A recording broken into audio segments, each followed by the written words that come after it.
Welcome back to the Black and Gold Report. We're now joined by head cross-country coach, Dr. Peter Ormsby. Coach, welcome back to the show. Thanks for having me again. Well, there have been some mixed emotions from your cross-country squad over the last 2 weeks, but let's start with a positive first. 2 weeks ago, your men's team brought home the program's first Peach Belt Conference championship over the last 25 years as members of the league. What did you see from your team that day, both pre-race and post-race, that makes being their coach so special? I'm still trying to digest it, but I think pre-race it was business as usual. We really didn't change up anything that week, and post-race, obviously, I was the one to tell them the good news. My assistant was sitting at the results table, and she showed me on her phone. But it's definitely nice to have one of our good alumni pardon there, even though he's at GRU, and he was more excited. He knew as soon as the race was done, within 5 runners, that we won. I was like, I'll believe it when I see it, and obviously we did. So. Well, all 5 of your runners, including 3 seniors in the men's race, finished among the top 15 to automatically earn all-conference recognition. And your squad also featured the PBC Freshman of the Year as well. What do honors like that mean to your guys? And what kind of confidence does it give them from a competition standpoint? It's a huge confidence booster no matter what. And I told them from preseason on that we put 5 in the top 15, you guys are going to win regardless. To have a freshman finish 19th, and I think our other freshmen finished about 23rd or 24th. So the future's bright, even though we're losing 2 out of the top 7 from a scoring standpoint. But it huge motivation on them, and it does help in recruiting. Well, the women also performed very well in Oakwood, Georgia, and came away with a 3rd place finish after being picked to finish 6th in the preseason coaches poll. Leah Tardanigo finished 15th to lead your team and grab all PBC laurels as well. What were your thoughts on the performance of your women's team at the PBC Championships? They truly set the tone for the guys because they ran first, and I told the guys in the huddle, I was like, the girls have raised the bar immensely high for you guys. So they raced out of their minds. I couldn't have scripted a better finish to the season, especially on the conference side for the ladies. Well, you also walked away from Oakwood, Georgia with the PBC Men's Cross Country Coach of the Year award, an honor you also earned as skipper of the UNCP men's track and field team this spring.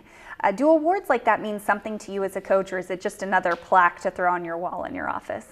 I think my track one is still in the cellophane on my desk, so I haven't really put that up because there's really nothing to go with it when you finish 3rd. It's nice to be recognized, but this one means a little bit more. It's the one championship that I've always wanted to get as a cross-country title. I've been around and been with programs that have won the track stuff, but the cross-country one's always eluded me, so this one means a little bit more than the other ones. Well, you had another big race on your slate last weekend with your men's team narrowly missing out on its first trip to the NCAA postseason after finishing 4th at the NCAA Regional meet on a very wet and muddy cross-country course at Wingate.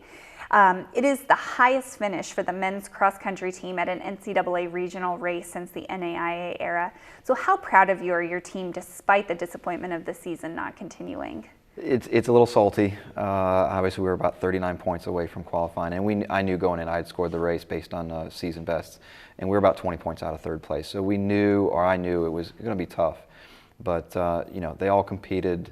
Everybody had to run the same course, regardless of muddy or dry.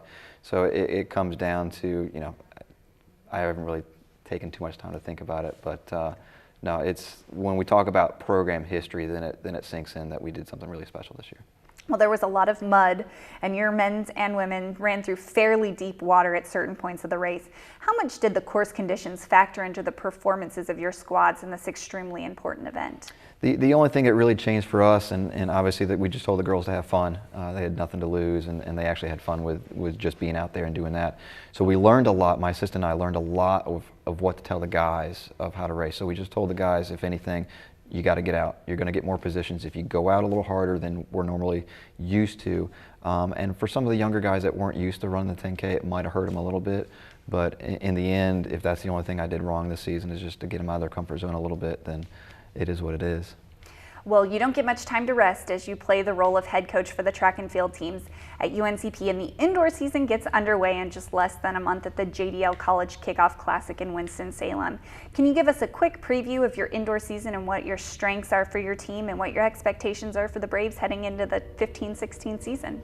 Well, right now a lot of the kids are getting used to with Coach Ackroth being the new assistant coach, so they're getting used to his system and everything else. So from what I've seen at practice and the motivation there, I think we're in a good state Obviously, JDL is going to teach us a lot, and then we come back in January to go to UNC. So the indoor season being a little more formal than it has been, we're just looking to build on indoor to lead to outdoor, and obviously we're hosting conference this year. So.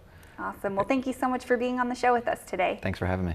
And thank you for watching this week's edition of the Black and Gold Report. Until next week, go Braves.